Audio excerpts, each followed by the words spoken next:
단속해야 할 사람이 마약을 운반하고 있었다면 그 나라의 마약 문제는 이미 개인의 범죄가 아닙니다. 오늘 저는 탈북자 두 분의 증언을 들었습니다. 한 분은 북한 보위부 지도원 출신입니다. 국경 수비대를 감시하고 마약 밀수를 단속해야 하는 위치에 있던 사람이에요.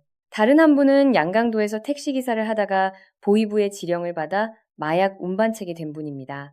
두 분 모두 스스로 선택한 게 아닙니다. 국가기관이 강제했고 빠져나오려 하면 수용소이거나 죽음이었어요. 결국 유일한 출구는 탈북이었습니다.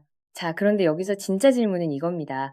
마약을 단속해야 할 보위부가 왜 직접 마약을 유통하고 있었을까요? 이건 일선부패가 아니에요. 구조의 문제입니다. 오늘은 그 구조를 세 층위에서 들여다보겠습니다. 표면에 보이는 일상화, 그 뒤에 있는 국가 생산 시스템, 그리고 가장 안쪽에 있는 보위부 카르텔의 작동 방식까지요. 먼저 한 가지 흔한 오해부터 짚고 가야 합니다. 북한에서 마약, 특히 아편이 광범위하게 퍼진 건 처음부터 범죄 목적이 아니었어요. 시작은 훨씬 더 평범한 이유였습니다. 의료 시스템이 없었기 때문이에요. 아파도 갈 병원이 없고 약도 없고 백식구도 없는 상황에서 통증을 덜어주는 게 아편이었습니다. 탈북자 증언을 들어보면 이 부분이 아주 구체적으로 나옵니다. 할머니가 뇌졸중으로 쓰러졌어요. 온몸이 마비되고 말도 못하는 상태인데 병원은 도시까지 가야 하고 약도 없습니다. 그때 동네 의사를 집으로 불러서 아편 주사를 한 달 동안 매일 맞췄대요. 그랬더니 조금씩 걸을 수 있게 됐다고 합니다. 이게 그 사람들한테는 의료행위였던 겁니다. 위험한 중독이 아니라 살리기 위한 치료였어요. 잠수일을 하는 사람들은 상황이 더 심각했습니다. 수심 30, 40m에서 공기호스가 막히면 빠르게 올라올 수밖에 없는데 그러면 감압병이 옵니다. 혀가 굳고 한쪽 팔다리를 못 쓰게 되고 젊은 나이에 장애인이 되는 거예요. 그 순간 필로폰을 흡입하면 살아난다고 합니다. 선박선주들 사이에서는 이게 잠수공 비상약으로 통했어요. 구명조끼 대신 필로폰이었던 겁니다. 배가 아프거나 설사를 할 때는 양귀비 잎사귀를 뜯어서 상추처럼 싸먹었다는 증언도 있습니다. 먹으면 증상이 가라앉는다고 해서요. 동네 어른들이 모여서 의사 한 명 불러 같이 아편 주사를 맞는 풍경, 집마다 양귀비를 조금씩 심어놓고 비상약으로 보관하는 풍경, 이게 북한의 일상이었습니다. 우리나라도 한때 이런 시절이 있었어요. 50, 60년대 의료 시스템이 갖춰지지 않은 지방에서는 양귀비를 응급약으로 키우는 집이 꽤 있었다고 합니다. 경찰이 와서 다 뽑아갈 때까지 그게 잘못이라는 걸 몰랐을 정도였대요. 차이는 이후에 어떻게 됐느냐는 겁니다. 우리는 의료 인프라를 구축했지만 북한은 고난의 행군 이후 오히려 의료 시스템이 완전히 붕괴했어요. 아파도 병원에 갈 수 없는 상황이 고착되면서 아편이 일상 속에 깊이 뿌리내린 겁니다. 그리고 여기서 필로폰의 어원을 한번 짚어볼게요. 필로폰이라는 이름 어디서 왔을까요? 그리스어에서 왔습니다. 필로는 사랑하다, 포누스는 노동이에요. 노동을 사랑한다, 필로포누스. 이걸 일본 화학자 이나가 요시가 1893년에 처음 합성해냈고 일본 제약회사에서 상품화하면서 이름을 붙인 거예요. 일본인들이 발음하다 보니 필로폰이 히로뽕이 됐고요. 2차 세계대전 때 일본군 병사들에게 대량 투여했습니다. 잠을 안 자도 되고 각성 효과가 크니까요. 가미카제 조종사들이 출격 전에 복용했다는 기록도 있어요. 노동을 사랑하게 만든다는 이름의 약이 이렇게 흘러서 북한 잠수공의 비상약이 된 겁니다. 위험하다는 인식 없이 일상화된 것. 그리고 의료 공백이 만들어낸 구조적 의존. 이게 북한 마약 문제의 출발점입니다. 여기에 국가가 올라탄 겁니다. 이미 일상화된 것에 국가 시스템이 얹히면 저항이 없어요.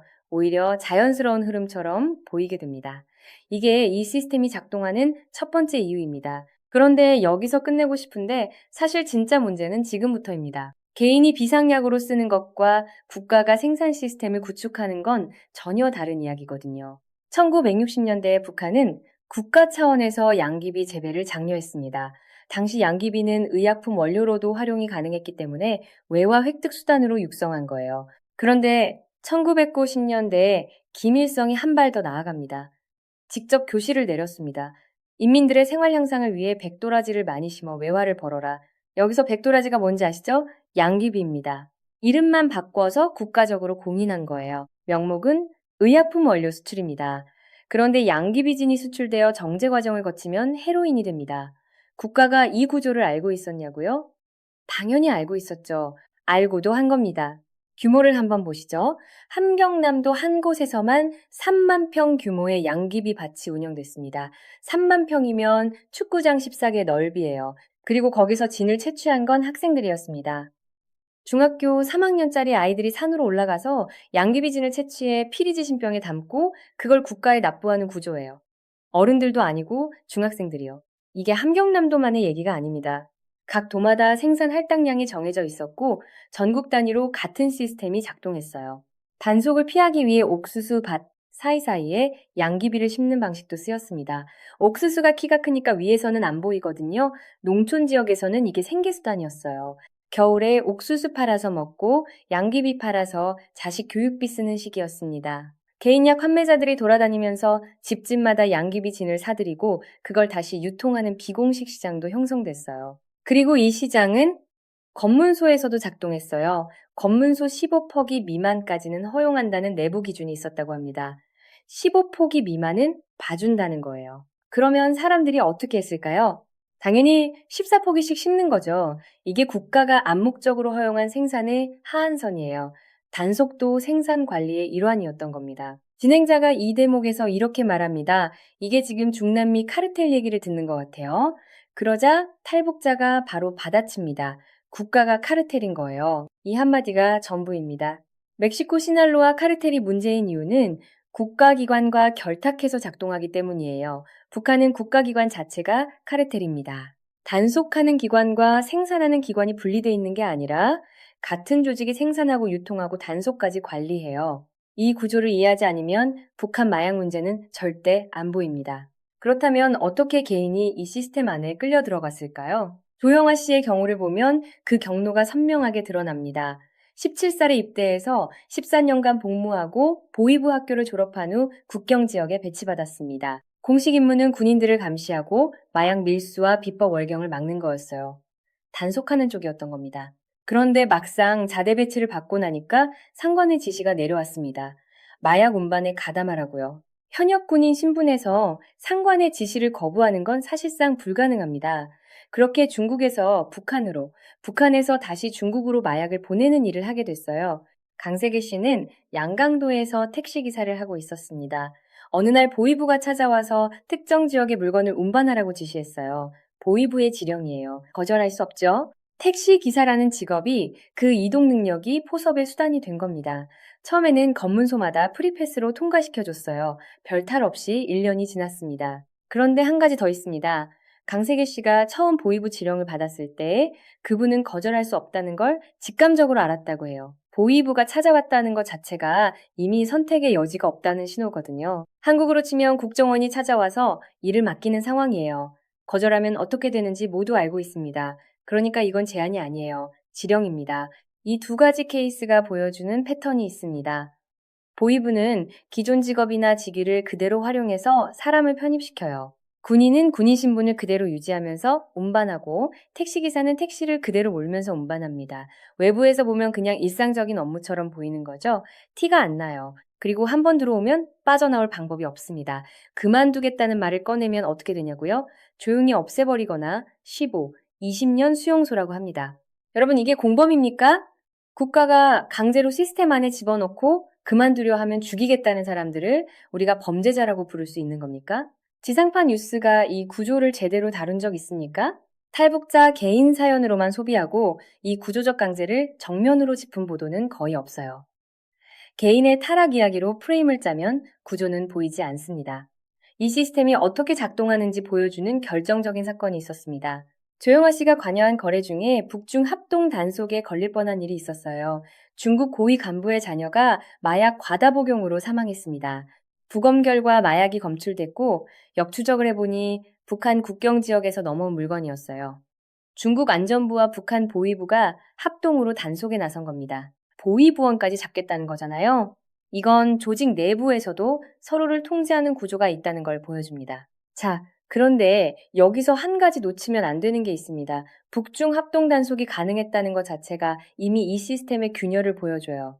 중국 안전부가 북한 보위부에 공조를 요청했다는 건 서로가 서로의 불법 채널을 어느 정도 파악하고 있다는 거예요. 필요할 때는 눈을 감고 필요하면 칼을 빼는 구조입니다. 이번엔 중국 쪽 고위 간부 자녀가 죽었으니까 칼을 뺀 거예요. 그 순간 조영화 씨 손에 마약 3kg이 있었습니다. 현장에서 발각되면 끝이에요. 그래서 즉각 마약을 버렸습니다. 시세로 상당한 금액이에요.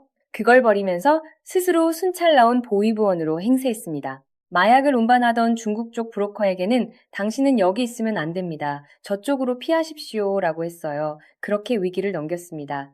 그런데 이 사건의 결말이 흥미롭습니다. 3kg를 잃었는데도 오히려 신뢰가 높아졌어요. 극한 위기에서 기지를 발휘해 생산자를 보호했다는 이유로 더 큰 거래를 맡게 됩니다. 황금알을 낳는 거위를 살리기 위해 황금알 3kg은 버린 거예요. 그게 인정받은 겁니다. 필로폰 10kg을 두 번에 나눠 중국으로 넘기기로 했습니다. 첫 번째 5kg은 순조롭게 성공했어요. 문제는 두 번째 5kg을 넘기고 나서 터졌습니다. 중국 측에서 갑자기 연락이 끊겼어요. 잡힌 건지 먹고 튄 건지 알 수 없었지만 대금 50만 달러가 증발한 겁니다. 우리 돈으로 7, 8억 원이에요. 알 수 있는 방법도 없고 찾아갈 수도 없는 상황이었습니다. 북한 안에 있는 사람이 중국에 있는 상대방을 어떻게 추적하겠습니까? 더 심각한 문제가 있었어요. 당시는 2월 16일 김정일 생일을 앞둔 시점이었습니다. 당 충성 자금으로 그 돈을 바치기로 약속이 돼 있었거든요. 국가에 납부해야 할 돈인데 돈이 없어요. 윗선의 상황을 보고하려 했더니 이미 낌새를 챈 거예요. 전화 한 통에서 그 싸늘한 느낌이 왔다고 합니다. 이 상황에서 살아남는 방법은 하나뿐이었어요. 탈북이었습니다. 아이러니한 게 있습니다. 조영호 씨는 보위부에 있을 때 탈북자를 잡으러 다녔던 사람입니다. 중국을 거쳐 곤명을 지나 라오스로 태국으로 나오는 그 루트를 자신이 직접 밟고 있는 거예요. 잡으러 다니던 코스를. 이게 웃을 일이 아닌데 이 상황이 담고 있는 진실은 묵직합니다. 이 시스템에서 충성스러운 집행자도 언제든 희생양이 될 수 있다는 거예요. 충성도가 면죄부가 아닙니다. 구조가 필요하다고 판단하면 누구든 버려집니다. 조용화 씨도 알고 있었어요. 윗선에 연락을 해봤을 때 그 싸늘한 반응에서 이미 자신이 버려졌다는 걸 직감했다고 합니다. 그래서 그 밤에 떠났어요. 강세계 씨의 경우는 권력 다툼이 하부에 어떻게 불똥을 튀기는지 보여줍니다. 어느 날 양강도 검문소를 통과하려는데 그날따라 분위기가 심상치 않았어요. 갑자기 보위부 요원 4명이 달려나오면서 차를 세웠습니다. 평소에는 프리패스였는데 그날은 차량 전체를 수색했어요. 좌석 밑에 있던 마약 1kg이 발각됐습니다. 현장에서 검거된 거예요. 나중에 알고 보니 윗선들 사이에서 권력 다툼이 벌어진 거였어요. 서로의 불법 행위를 눈감아주면서 균형을 유지하다가 어느 순간 그 균형이 깨진 겁니다. 한쪽이 다른 쪽을 압박하기 위해 작전을 편 거예요. 그 불똥이 어디로 튀었냐? 현장에서 일하는 하부 운반책들에게 튄 겁니다. 강세기 씨는 15일간 구금됐어요. 그 안에서 6명을 일렬로 세워놓고 벽에 머리를 박으라는 지시를 받았습니다. 박는 소리가 작으면 다시 하라고 했어요. 소리가 크게 날 때까지 반복했습니다. 그렇게 15일을 버텼고 결국 윗선의 전화 한 통으로 풀려났어요. 연줄이 있었기 때문이에요. 그런데 한 가지 생각해 보세요. 연줄이 없었다면 어떻게 됐을까요? 정치범 수용소입니다. 15년에서 20년이에요. 강세기 씨가 살아서 이 자리에 있는 이유는 윗선에 그분을 꺼내줄 수 있는 사람이 있었기 때문입니다. 그 사람이 없었다면 증언 자체가 없는 거예요. 그러니까 우리가 듣는 증언은 살아남은 사람들의 이야기입니다. 살아남지 못한 사람들의 이야기는 들을 방법이 없어요. 이 구조의 핵심이 여기에 있습니다. 윗선들이 서로 공멸을 막으려고 불법을 눈감아 주다가 균형이 깨지는 순간 아래 사람이 희생양이 됩니다. 윗선의 보호가 있을 때는 프리패스예요.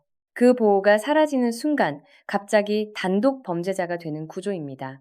조직 내부에 자기 사람이 있느냐 없느냐가 살고 죽는 문제가 되는 거예요.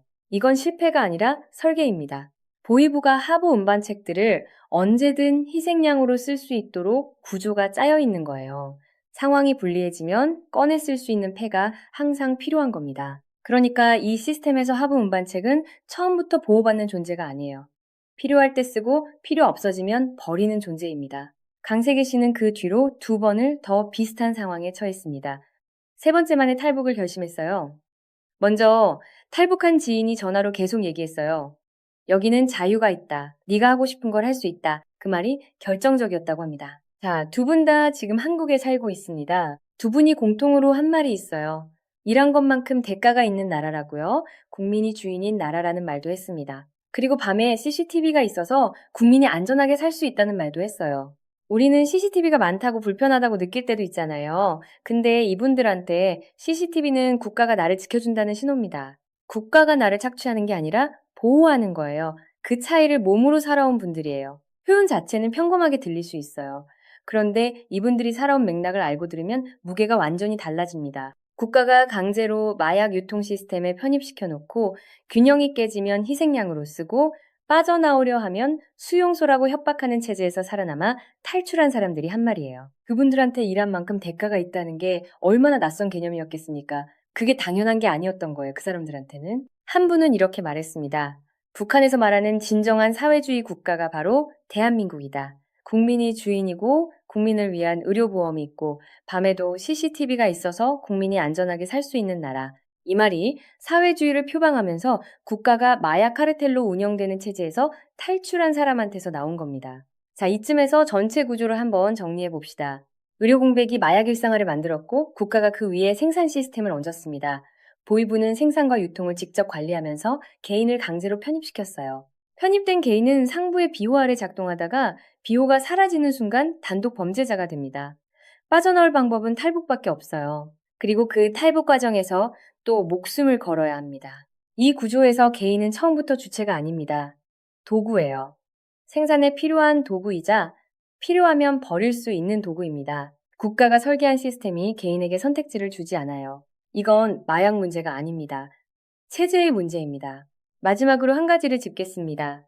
북한 마약은 지금 이 순간에도 국경을 넘어오고 있습니다. 한국은 전통적으로 마약 청정국으로 분류돼 왔지만 최근 몇 년 사이 마약 관련 검거 건수가 급격히 증가했어요. 공급 경로 중 하나로 북한발 루트가 국정원과 검찰 수사에서 반복적으로 거론되고 있습니다. 이 구조가 국내로 연결되어 있다는 거예요. 수사기관이 국경을 통해 들어오는 북한발 마약 루트를 추적할 때마다 나오는 게 브로커 네트워크이고 그 뒤에는 항상 보위부 연결 채널이 있다는 점이 지목됩니다. 청소년과 대학생은 물론이고 군대까지 마약이 번지고 있다는 북한 내부 증언도 있습니다.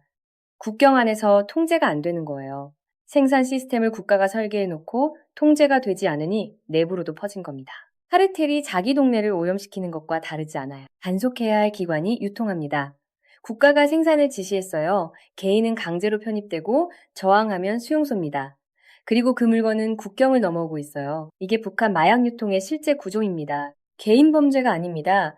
국가가 설계한 시스템이에요. 오늘 두 분의 증언은 그 구조를 안에서부터 보여준 겁니다. 표면 보도에서는 절대 보이지 않는 층위예요. 여러분이 뭔가 이상하다고 느꼈던 그 감각, 개인 범죄 이야기로 북한 마약을 설명하는 게 뭔가 부족하다는 그 감각, 그게 정확했던 겁니다. 구조가 보여야 진짜 해결책도 비로소 보입니다. 오늘 증언해주신 두 분은 지금 대한민국에서 살고 있습니다. 자유가 있고 일한 만큼 대가가 있는 곳에서요. 그 자유가 당연한 게 아니라는 걸 이분들은 누구보다 잘 알고 있습니다. 그분들이 여기까지 오기 위해 치러야 했던 대가를 생각하면 우리가 당연하게 누리는 것들이 다르게 보입니다.